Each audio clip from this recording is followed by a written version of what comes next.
Le 12 avril 1975, la chanteuse et danseuse Joséphine Baker décédait à l'hôpital de la Pitié-Salpêtrière, victime d'une attaque cardiaque. Vous l'aurez deviné, aujourd'hui on revient sur la vie tumultueuse de cette grande artiste qui a fini ruinée à cause de son grand cœur. Qu'est-ce que vous faisiez? Ce que je devais faire, et j'en étais très fière de pouvoir le faire. Française venue d'ailleurs. Née le 3 juin 1906 dans le Missouri, aux États-Unis, Freda Joséphine McDonald est d'origine afro-américaine et amérindienne. Dès l'adolescence, elle s'initie à la danse et rejoint un trio d'artistes de rue, le Jones Family Band.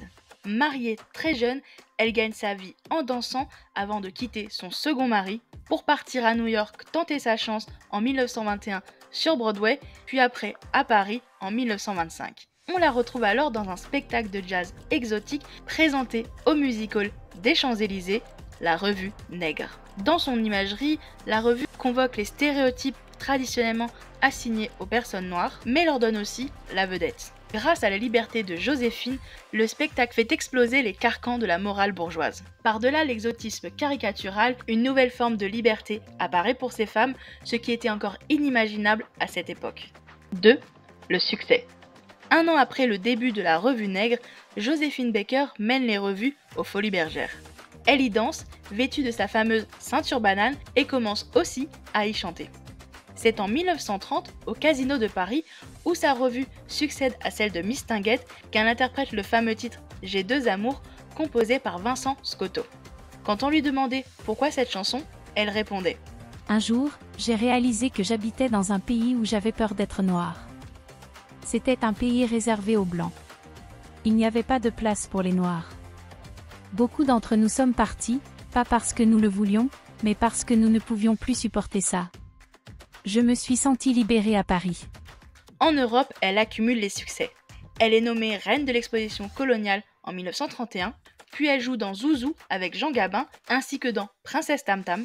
Elle se produit au Casino de Paris avec le titre « Si j'étais blanche » et enfin monte en 1934 La Créole, une opérette du compositeur Jacques Offenbach. 3. La France libre. À la déclaration de guerre de 1939, Joséphine Baker peut encore se produire aux Folies Bergères et au Casino de Paris aux côtés de Maurice Chevalier. Mais fidèle à son pays d'adoption, elle s'engage dans la résistance. Elle travaille pour les services de renseignement de la France libre avec le grade de sous-lieutenant de l'armée de l'air, corps auxiliaire féminin. Ainsi, durant la drôle de guerre, entre septembre 1939 et mai 1940, Joséphine Baker recueille des informations sur l'emplacement des troupes allemandes auprès des officiels qu'elle rencontre dans ces soirées. À la même époque, elle se produit aussi sur la ligne Maginot pour remonter le moral des troupes. Mais à partir de l'été 1940, suite aux lois racistes du gouvernement de Vichy, elle ne peut plus se produire sur scène. Censée partir en tournée, elle se réfugie alors au Portugal, pays neutre à cette époque, puis part ensuite pour l'Afrique du Nord où elle continuera ses activités de résistante. Cette période méconnue de la vie de Joséphine Baker est rendue publique dès 1949 par un ouvrage qui a été écrit par Jacques Apthé, La guerre secrète de Joséphine Baker, accompagnée d'une lettre du général de Gaulle. Elle acquiert une reconnaissance officielle pour son parcours le 18 août 1961 lorsqu'on lui remet les insignes de la Légion d'honneur ainsi que la croix de guerre avec palme. 4. Une longue chute. Au lendemain de la guerre, et remariée au chef d'orchestre Joe Bouillon, Joséphine Baker s'investit dans la défense des droits civils et vient en aide aux victimes de guerre enchaînant les galas de bienfaisance. En 1947, elle acquiert le château des Milandes, en Dordogne, qu'elle louait déjà cependant depuis 1937. Bien qu'elle ne puisse pas avoir d'enfants naturels, elle adopte 12 enfants venus du monde entier. Elle aimait les appeler sa tribu arc-en-ciel qui sera autour d'elle et unie pour le pire comme pour le meilleur. Les années 50 sont très joyeuses pour toute la tribu qui profite d'un père et d'une mère attentionnés.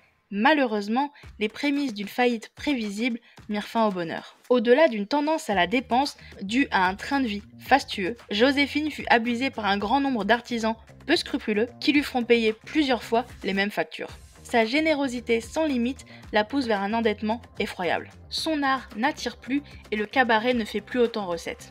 En 1968, son château des Milandes est mis en adjudication et sera vendu pour une misère. Joséphine est même en tournée lorsqu'elle apprend que le nouveau propriétaire a investi les lieux. Elle décide alors de faire un siège et se barricade dans la cuisine. Malheureusement, les hommes de main du nouveau propriétaire n'auront aucun scrupule à la mettre dehors. Cet épisode tragique marque un tournant dans sa vie. À 62 ans, elle s'installe à Roquebrune, sur la Côte d'Azur, aidée par son amie, la princesse Grâce de Monaco. Pour rembourser ses dettes, Joséphine n'a pas d'autre choix que de remonter sur scène. Son acharnement l'amène à nouveau en 1975 sur la scène de Bobino pour un spectacle retraçant sa carrière. Cette revue est un triomphe. Mais celui-ci ne dure pas parce que Joséphine est épuisée. Après quelques représentations, elle est retrouvée inanimée dans l'appartement qu'elle occupait à Paris.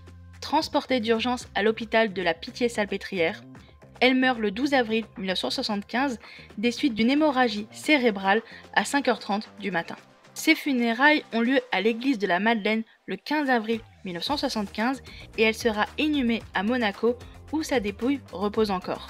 Le 30 novembre 2021, Joséphine Baker devient la première femme noire à entrer au Panthéon et la 6e à reposer dans ce lieu symbolique.